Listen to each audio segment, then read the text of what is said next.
thank you so much Yeah. for having us here. No worries. It's brilliant. Bax is staying in the hut tonight, in the arachnophobia hut. They are handy. There's no What, the spiders? No, yeah, they're quite handy as It's extra protein.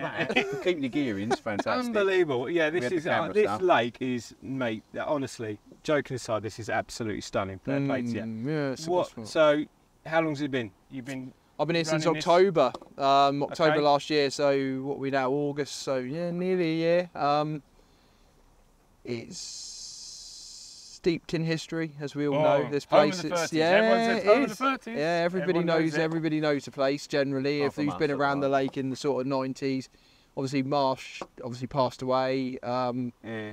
It's probably towards the end of his life. Obviously he was ill for sort of a number of years, so obviously the lake was obviously not forefront of his mind, and I think it suffered a little bit to a degree. I'm not saying that the fish thrived, but they didn't do as well as they could have maybe. And like I do with my own lakes, I just looked at it and decided that the fish could do with being fed. They need to be they could be in a slightly better position. We've got 20 new 30s in here now, so since October. So That's yeah. not introduction. That's just 20 bringing them on. 20 fish that have come through from the sort they of young high fish 20s. or- No, I wouldn't say so. They're probably 20 years old, maybe most of them. Oh, wow. They're just Okay. fish that have not had enough food, I suppose. There's obviously a big head of fish in here now.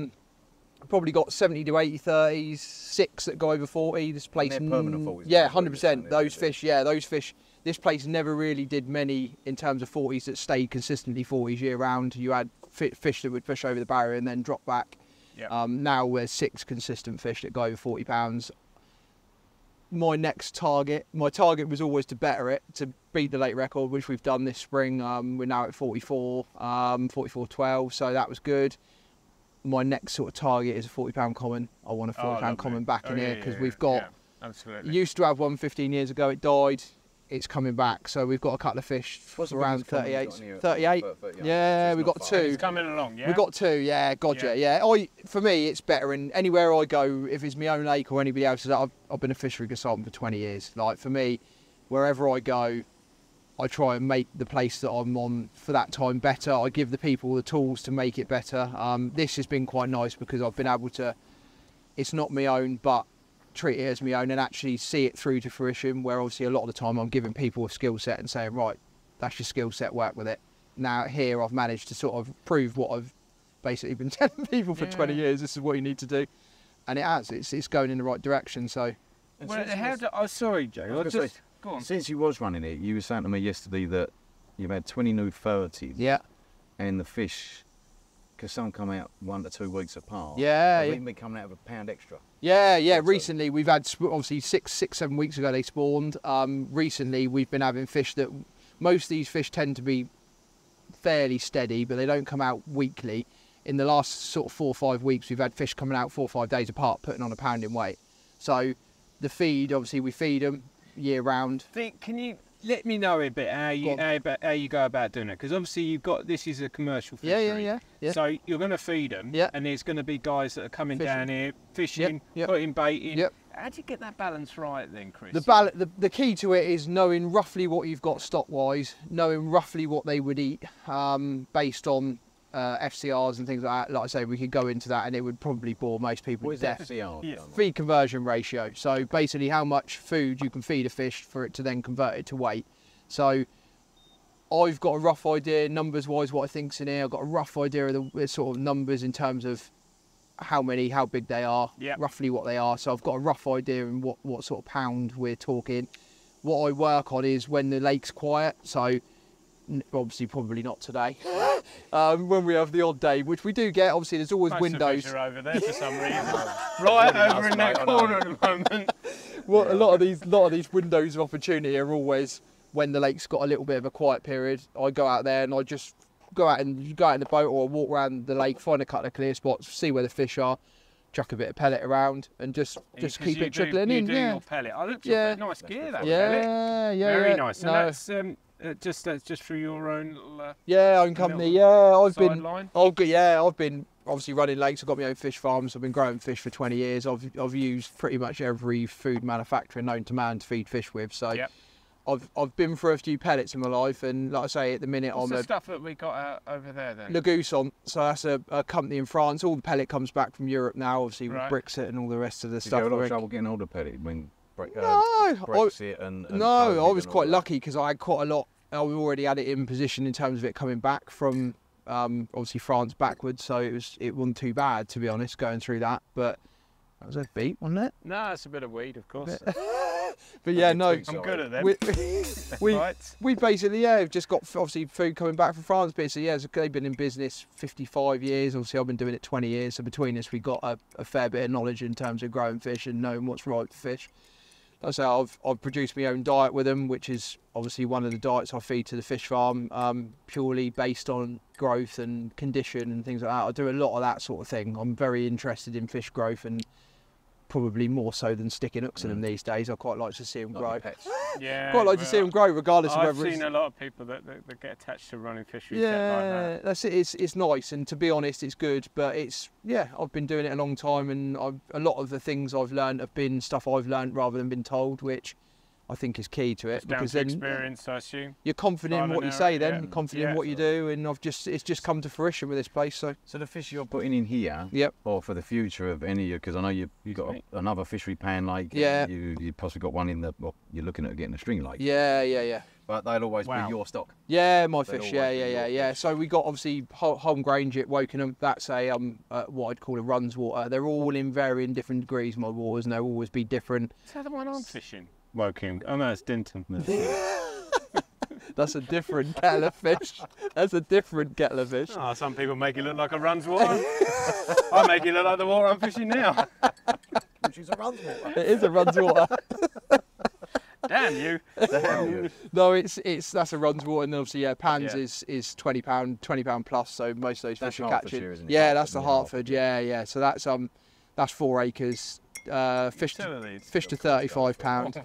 But yeah, no, it's all right. Don't give him too many. You know how hyperactive he gets. And 2 or 3 more sugars. But yeah, no, it's good. I think, like I say, I just like fishing, and I like fisheries, and I've always been around it. It's just, it is what it is for me. You don't own this lake, do you? No, no, I run it. You run this for the family? For the family, yeah. Marsh's kids, so obviously the daughter and the son obviously own it currently, day to day. I'm just the person who runs it. I'm the fishery manager. Yeah. Obviously, they've got no interest in fishing. Obviously, neither of them fish. So obviously, for this is something they've been given as a business, and they obviously want to make sure it's still running and obviously profitable and working. And obviously, having lads like yourselves here catching fish. Should I laugh? Sorry, I shouldn't have laughed. That's got to be edited, isn't it? We'll probably have different clothes on, and I might even grow hair. Sorry, yeah. Cool, they did well in a couple of days. But yeah, no, catching fish, obviously showing the place off at its best light, and obviously you boys know fishing well, isn't it, Chris? It is fishing well at the minute, yeah. Have you got any other plans for it though? I mean, obviously you've fed the fish up, you got the fish bigger again. You know, you've always got. What's the future of it? I think the future here, in my view, in the way forward would be to trickle fish underneath to start to get fish coming through for later on in life. Yeah, you've always got to have an insurance policy with lakes. So a lot of people dine out on the years when it's good. And then you have you can, you can have a 10, 15 year old then. And it can upset. I've seen it on many lakes. It can upset some people. You know, where you've got to do that, and I say, oh, you doing that? You're killing the old ones. Yeah, it's such a hard balance. It is a hard balance, and nobody wants to catch 15-pounders when you've got 50-pounders or to catch, and whether that's right or wrong, I don't know, but I think as somebody who looks at it on both sides of the fence, and has always been on both sides of the fence, you look at it and go, that's why you do it. And I don't ever look at anything like hook and ever think, oh, it's a 15-pounder. Because ultimately you think, well, that could be the 45-pounder you're catching in a few years' time, you know. So you've got to have an insurance policy. Lakes, you can't die. I've had that conversation with more than a few fishery owners over the years who have had lakes that are at the time at the top of their game, as it were. But you've got to make sure there's something underneath, because once those big fish go, that's a lot of what people are paying their money for. And it's the same with this. And you've obviously got a thriving day ticket lake. If we lost all the 40-pounders in here and after 30-pounders, people would be like, oh, that's it, you know, you're done. So you've got to keep them trickling through. Like I say, there's probably hundreds of 20s in here at the minute that are coming through, and you see them to put 2 or 3 we've pounds seen some show, haven't we? Yeah. Blimey. All over the other side. None of them are here. I mean, I come down after you were here, and you said they're all over in the obviously. Then he got his Nothing. line out. That's it, yeah. If you'd just taken your bait boat out, you would have been fine. You would have been fine if you'd just taken your bait boat out. They would have been. You would have caught. I got a feeling that's what it is. Yeah. Unfortunately. Well, it's. I'm sure we'd be fine. No, it's not. 24 you're the one with the technology. So tell me, Pan's Lake then. So that's a recent one. Yeah. So how's that come around? And I've heard stuff about it. I'm dying to have a go in the winter. Over there. I'll tell you any time. You boys, yeah, we always over there. Come on. You're always welcome. It's good in the winter, isn't it? Because when you blank there, you go, weather conditions are really bad. Matt's caught them though, hasn't he, up there? So they've obviously catchable. So you boys, Matt don't count. How many nights did he do for that first fish? 100. Sorry, no, he's caught them. He's caught them. He's caught them. No, it's new. Obviously, yeah. Stocking wise, it's 4 acres, 45 fish. Did you acquire it with anything in there? Or yeah, there was originals in there, as you call it. So fish that was stocked in there. Yep. Like all these lakes, they magically appear in there, and the fish just grow on. But yeah. No, the background behind it is there's a few fish appeared from a few golf courses and things that were local. I think they were. Oh, that unique stock. They were snuck. Yeah, they were snuck in there by a few lads. Funnily enough, a couple of them being bailiffs now, and they obviously grew on and they nurtured them over the years, and yeah, they've got to a decent size. Like I say, the biggest in there when I took it on was 35. We've got about 4 or 5 fish over 30 pounds in there. There's, like I say, 45 fish in 4 acres, 7 swims. Old school carp fishing really is what it is. That's what it's aimed at. Beautiful. For me, it's no bark chip swims, gravel, nothing. No. Like basically the opposite. That's the plan. Opposite of this. Yeah, 100%. Yeah, for me, Holm Grange, which is the one in Wokenham, is your archetypal commercial lake. That's my commercial lake. It's got your buggy services, it's got your tackle shops, it's got your food vans, it's got all that. There is, 100%. This place is packed out. That's packed out every weekend, and there is a big market for that. But there is a market, and I canvassed it with people. I asked the question of people, like I say, obviously the magic social media, and what would you like? What would people like from a fishery? And that was the one that come out on top, and that's what I've done. And that was always my thought with it, is that because it fits well. It's got a little stream that runs down the back. It's in the middle of a forest. It's tucked away. It feels like you've gone away from civilization for a bit. And like I say, simple swims. Actually, they're dead hedged. How many swims are there on it? 7. So you've got 7 swims. 7 swims. What's the maximum amount of anglers you allow? Generally 6. 6 anglers. I always have a single swim. So if you were to move or you need to move, the fish in there tend to be. If you go on there light, in terms of 1 or 2 people, they will basically go where the hole is. Yeah. So wherever the hole is created, they're sitting. And these are bearing in mind, there's obviously 15 stockfish gone in there. Obviously, there's 25 originals, and then there's about 5 that have appeared in there recently. About 45 fish, yeah. And they're, like I say, all £20 up to 35, about 530s to 35 pounds, and then everything else is £20 plus. And you feed that lake as well? Yeah, weekly. Yeah, we've got obviously they've spawned recently. We've had a few lads on there fishing, obviously after they've spawned, and they're like 19s, 18s because they've spawned a bit, so they're back up again over the £20 mark, and that's just feeding. Obviously, same with these fish. These fish dropped. I've got fish coming out of here at the minute that are 6, 7, 8 pound down in weight, where they would be usually. Like Kathy, which is one of the big ones in here, is 10 pound down. She was caught the other week at 32, and she's usually 42. So they do lose some. So, but when you get them back on the feed, they go back up. And like I say, we're finding it here, pound of weight, and the same with the fish up at Pans. They're putting on a pound of weight. Did you find this year, because you've seen that pretty much across the country and in France, because I go abroad a lot, we seem to have a proper spawning season this year. It was all almost like 1 or 2 big hits, whereas last right on top of you, Dan. Nowhere near us. That was a big fish. That was a nice one. That. Sorry. No, me back. Sorry, I looked straight down the barrel of it. That way was my post, I think. Was he? Yeah, his head was facing that way. Well, I tell you, son, I might foam him. I didn't do enough foaming, did I? He was a nice one. Sorry, that was mid-flow. That was. But yeah, no, it's yeah, they spawned really well in here. Obviously, it's quite a shallow lake anyway, so it doesn't take a lot to get it warmed up. And they have spawned a fair bit in here. We had a sort of probably 2 instances where they really had a go. I knew they were sort of spawning quite. I went out and looked at it in the weed, and like I say, it's another thing that I do with another one of the bailiffs is we try and grow things on and get things going, future-proofing the place ultimately. But I've always had this. That part of me has always been this nurturing side of things, fish farming. I've spent my whole life doing it. We were joking yesterday. I started on a trout farm years ago and got a T-shirt or whatever that said "I feed millions" because we were the first company to feed 1 million tons of pellet or whatever. So yeah, when you think of the sort of quantities of fish food I've been for over the years, you start to see and you see fish grow and how they condition-wise, how they look. It's good. They have spawned really well in here this year, which is why they've lost so much weight. But it's good.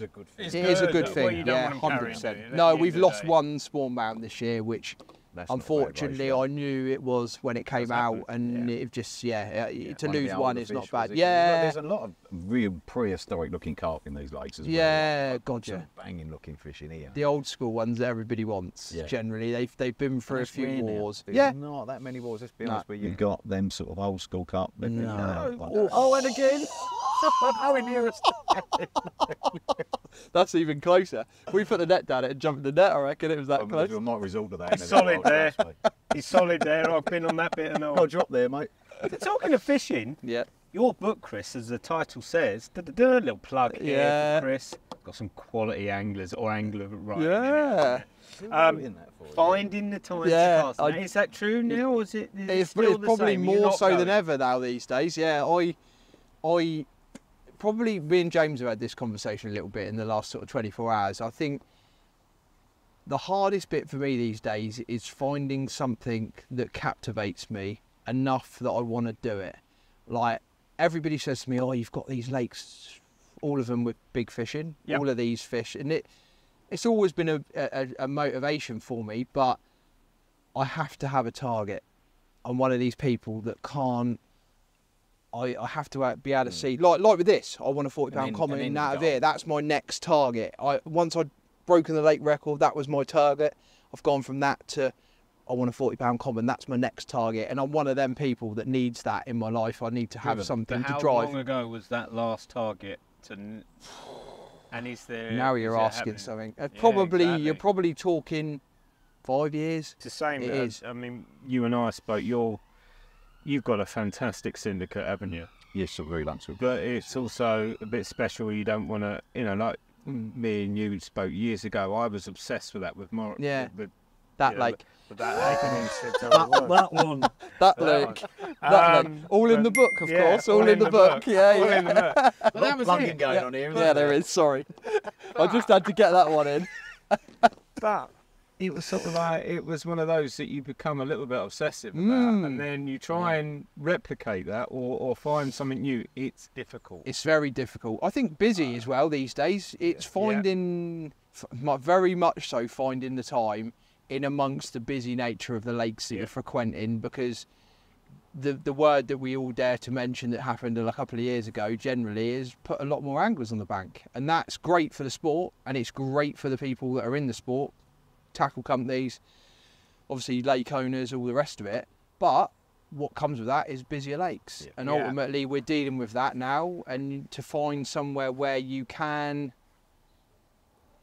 I don't know whether people really relax in fishing now. I think a lot of people sort of see fishing as something where they're trying to gain something from their life, like it's become something where they want to be further on in there. It's not a relaxing sport anymore. It's as relaxing as it should be, maybe. It's definitely changed from, I suppose I'm going to say the 90s. Yeah. I think mobile phones were the... I've said it before, and it's exactly that, because what you used to do, and heaven forbid, I couldn't function without a phone for what I do as part of my job. When I was fishing down when I was a kid, maybe you NHS or something?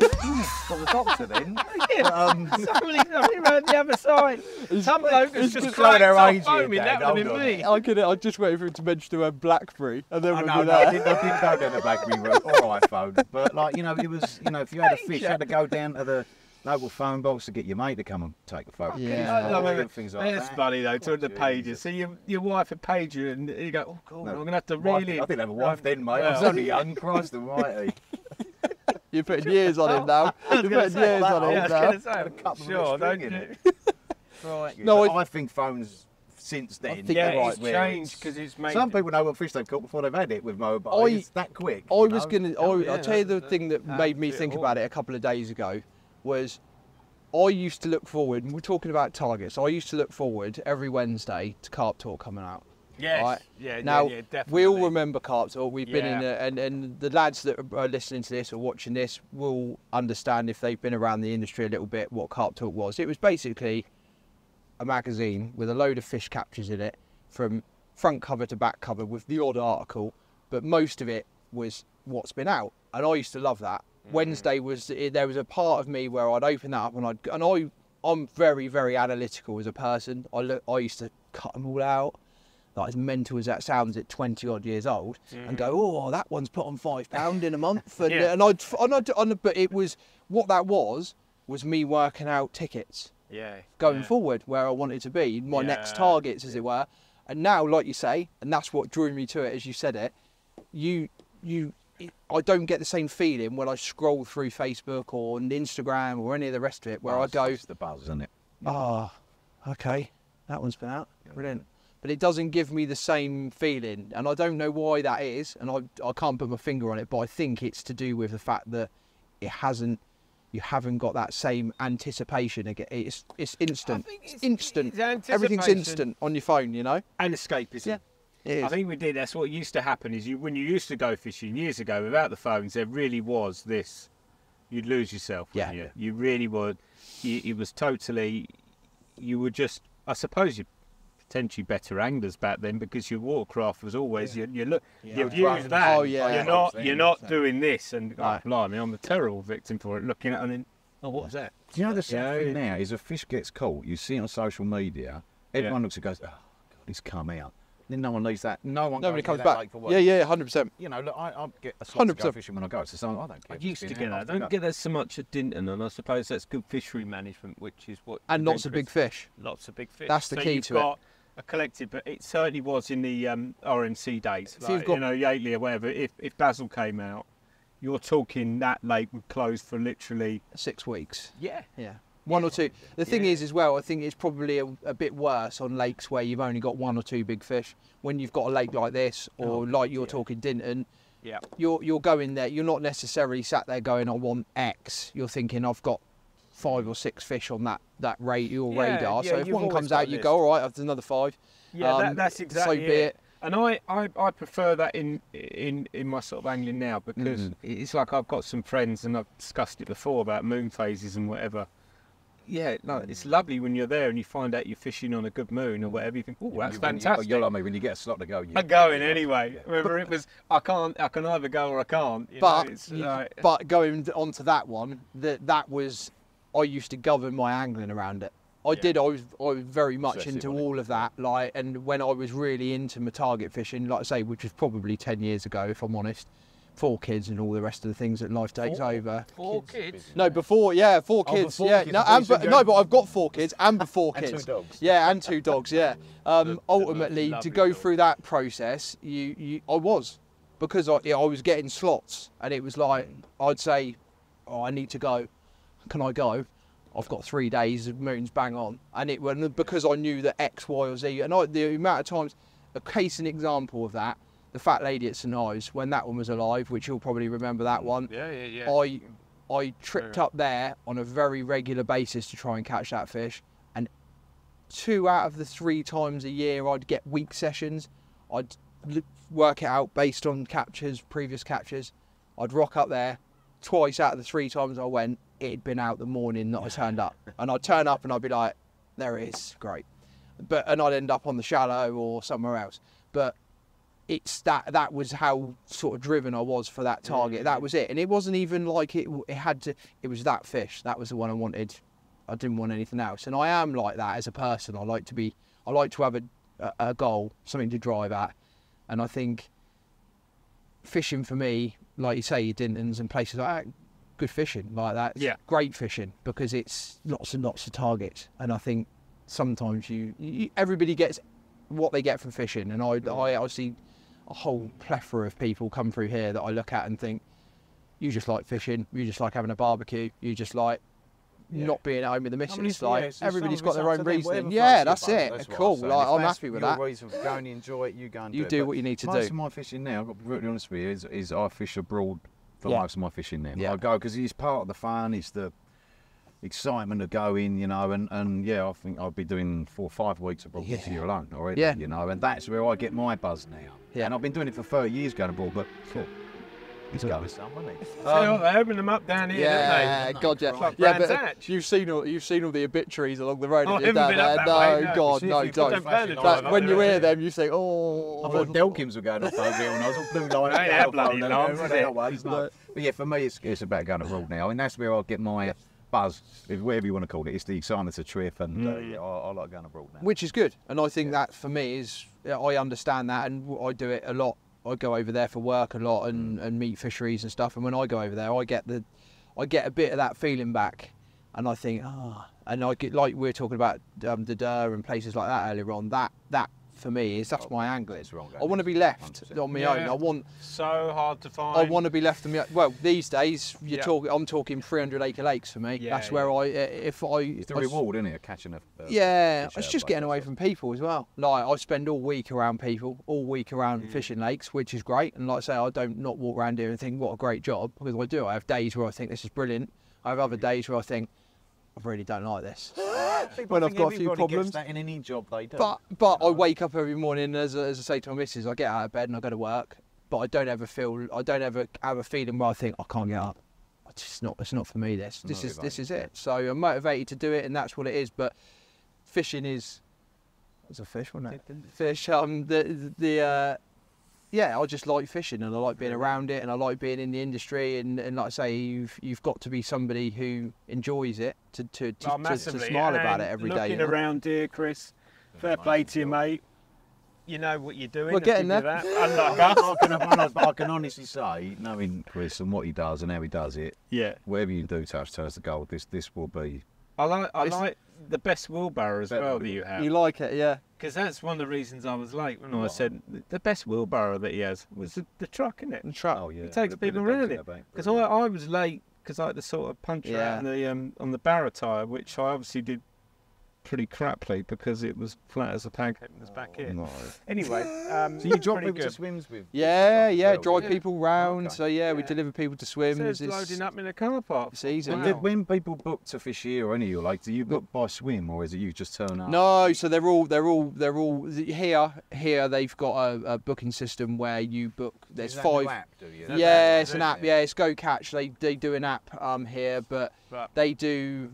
Obviously, they've got 5 bookable swims, which is obviously one of them we're sat in now, obviously L-shape, raw box, right and snag next door. So these two, L-shape and Alamo, right, I've got your lodges, yeah. None of the others got a lodge or anything no, like that? No, they're just doubles, so they're double swims. So obviously if you want to book it with your mate, you can obviously book it with your mate, and it means it guarantees that swim. All the others are what we call watercraft swims, and where this differs, I think, from a lot of the other places, and a lot of the griping that I've seen in day ticket angling over the years is that you're at the gate and we're all charging around the lake like ants at 8 o'clock in the morning. Yeah, well, I can probably rattle off a handful that most of the lads tell me when they walk through here. You have barrow races or running races or whatever, and for me, it's what this place will always be, and my lakes will always be, is I do never want any of the lakes I run to be places that you go where they become either one, pressured in terms of you're feeling under pressure from the minute you get to the front gate, because obviously the reason why most people go fishing is to get away from the pressures of life. You do not want to be feeling like that down the lake. So what watercraft draw here is the gates open at 8 o'clock. The queue is at the gate, as it were, in terms of cars. The first person through that gate gets first pick of swims. The second one, second pick of swims, and they go round. They get 1 lap of the lake. You get 5-minute gaps between each person. So if there's 10 people on the gate, you send the first one off. 5 minutes later, you send the second one off. 5 minutes later, third one, and so be it all the way through. And you get 1 lap. You drop a bucket, and that's it. But I've had guys turn up here with electric scooters because they do it elsewhere. I've had guys turn up here, the car's not even rolled to a stop and they're out the doors like Linford Christie, and I'm looking at them thinking, what are you doing? Like, but it works for other places, but it doesn't work for me here, and that's because my lakes will never be run like that. If I was to leave here tomorrow, they would do what they would do, I'm sure, but it would never be like that while I'm here. You're running the fish. Yeah, that's ultimately where I'm at. And how many swims are on this lake in total? 32. So it's 32 swims. So if you was to go online and book, if all swims are taken, you then can't get a space. So you couldn't just turn up here and if all the swims are gone, no, you've just driven 3 hours or something. So what I always do, and this is obviously probably a little bit of insider knowledge, the booking online, there's 2 swims missing off of that deliberately because I never fill it. Okay. The one thing I don't ever want with this lake or any other lake that I run is somebody, same as I said to you about Pans, we've got 7 swims, I only booked 6. Because I never want somebody to turn up and go, oh, is that the last swim? At least you've got something as a choice. Some movement. Yeah, you've got a choice, and if you wanted choice, you've got a little bit of choice rather than you've got the last swim, mate. Yeah. Because I wouldn't want to. I wouldn't want to feel like that. And ultimately, like I say, it's like a draw, isn't it? Yeah. When the season's been closed for ages. Yeah. Normally me, right at the bottom. I go, oh, there we go. Just right at the bottom. I can never get in the number top. 15, and you've got the corner swim with 10 ton of weed in it, and nobody wants to go in. Does it fish better? Because a lot of lakes like this, obviously, if there's like a handful of people, the fish will generally just move away from where the lines are. But if it's busier, does it tend to fish better? This lake 100% fishes better when it's busy. Yeah. When it's exactly like what Dinton's doing, funny enough. Yeah. If you can move them away, it's what I was saying to you, it's driving me mad. This year, it's been different in that I've been able to get down and go like, there's no one here. Yeah. You shut for spot. This is lovely. It's no good though. And the fact is it's like a really long lake. It's like a canal. So you'll see them out there go, oh, there's some in here, and I know the spots. So I ain't doing it like I've done here. Yeah. So I know what I'm doing. I know where to get in there, get it all set up and think, this is fantastic. And even then you might still see the odd few or whatever, but it's almost like they know. And then as you say, there'd be one other up the other end, or there'd be somebody over there, and it's done nothing. Yeah. It's done nothing. And then you hit a busy period, and that can be the days that it's hitting busy periods at the moment. It's really peculiar. It's now Mondays and Tuesdays. Yeah. Now it's really busy. Then all of a sudden a flurry of fish are coming out. I've seen it. It could be because you've got more lines in there, they're better angles. I think a lot of it is pushing fish around the lake. I've seen it with dare I say it, they're used to it, aren't they, Chris? The drone. Not as if they're like, oh my goodness, you know, what is this? These fish have been fished for a long time. The Dinton fish have, and if you've got 40 years of knowledge, these fish have got 40 years of seeing line. We've seen it on drones here. I've had, dare I say it, put drones up and stuff when it's been busy or when it's been quiet, and you can see them. They're literally sat in the hole. Wherever the anglers are, they're sitting in the hole where they're not. And then the minute that somebody goes in there, then they just push into the next hole. But when it's busy, you just push them around the lake and they start getting caught. And then because they've got nowhere to go, there's bait everywhere, there's rigs everywhere, and they go across something, they think, well, I'll dip down and have that. And then we hook them and hopefully land them. So the drone stuff has definitely opened up a whole world for me. Like, I didn't appreciate it until I started here, quite how big a deal those things were.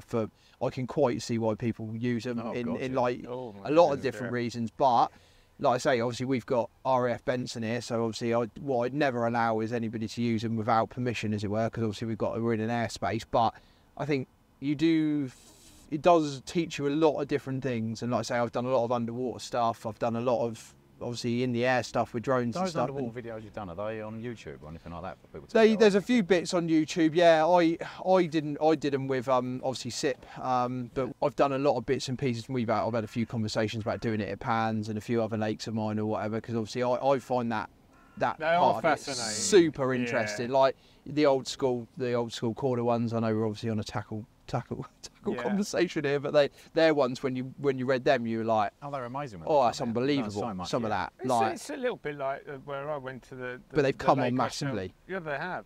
It's almost like where when you go to a lake, you're not allowed boats. Yeah. And somebody and the bailiff or whatever, you've got a clear lake, and you've always got this vision, haven't you? What is going on in the lake, and then you get that opportunity to go out in a boat and actually visualise it. And I suppose it's the same with drones. You're going to see it. Well, that's exactly it. It's quite exciting. It is quite exciting. I think once you see them, like I say, like with that, you could see spots you feed in front of a camera, you go out, you see it 2 days later, and you go, oh, they fed there. See, they fed there. And it's quite good, but it's interesting because you start to see it. It's very amusing to see what I'm doing out there at the moment.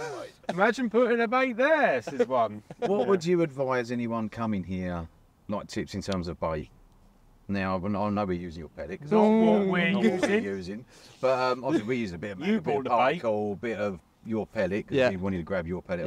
But is it generally what you class as a boiling water? I would say not. No, it's at the minute. No. What, you catch them on boilies? Why. Yeah, no, don't be like that. Knew it was. You catch them on boilies for sure. This is certainly at the minute. We're talking August now. The fish are obviously putting weight back on after spawning 6-7 weeks ago. Through that process, they need to put weight on, so they're gonna basically want as much bait as they can physically get through, and that's what ultimately, like I said to you boys yesterday, everybody around here at the minute's putting bait in, and you're talking 5 kilos of rod sometimes. Like, a lot of bait goes in here over that period, but you do get to a point where you understand very quickly that they can clear up that sort of bait. A 30-pound fish will clear up bait like that. Thing. Stick of a finger. When they want it, they're going to have it. Yeah, pellets are key. Obviously, they've been fed 11 tonne of pellets since October, so they're not short of a pellet or two. I've got they know what they look like, they know what they taste like, and they're always worthwhile having in your mix. And this pellet that you've got, is it the breakdown ratio? Is it, good, yeah. So I've done lots of, once again, tests because I like tests. I've had that pellet that we use here, and obviously I've used on all the lakes I run or whatever. You get about 8 hours in 20-degree water as a solid pellet, which is long. Like, very rarely do you ever get 20-degree water in a lake anywhere. All year as well, is it? Yeah, all year round. Yeah. We don't ever have any problems with it, and I use it all year round. Like I say, it will last a lot longer in colder water. Obviously, the warmer the water, the quicker it breaks down. It's just a quick tip for your pellet fishing going forward. I must admit, I was saying about it last night. I said I don't like this stuff. Yeah, it's good. It does work, and they do. Lovely oily and a bit spongy sort of feel. Yeah, it's nice. The fish like it. These fish have really liked it, and they've gone through it really well, and they're stacking weight on with it. So working, isn't it? Yeah, so we need to do something then, really, and leave for Chris to actually get on, and we need to kind of catch some of these fish, James? Seriously do something, Dan. Chris, you've been an absolute star. No stress. Really appreciate it. No, you're always welcome. You boys are always welcome. As always, like I say, we can more than happy to do your tuition if we need to get you some fish caught. Yeah, I could do a tuition, please. I really could. But I'll tell you what I do want to do. I am going to take my son Ollie to probably Pan Lake because I'd like to say we'll have to go down there. Yeah, definitely. Got to check that out. It looks stunning. Seen my media guy done a film down there with Matty Eaton the other week. Yeah, we had a couple. We done a fish care video down there. So and it's only 45 minutes for me, so no excuse really. I'll have to go down here and have a little dabble. Matt liked it. I know he said he wasn't going to tell you boys about it. Did he tell you, did he? Didn't tell anybody, he just told Instagram. That's right. No one's going to find out about it there. Well, he won't have no more tack once he does. So. Yeah, that's it. Top man, Chris. Thanks, no worries, fellas. Cheers, boys. You look after yourselves, all right, man.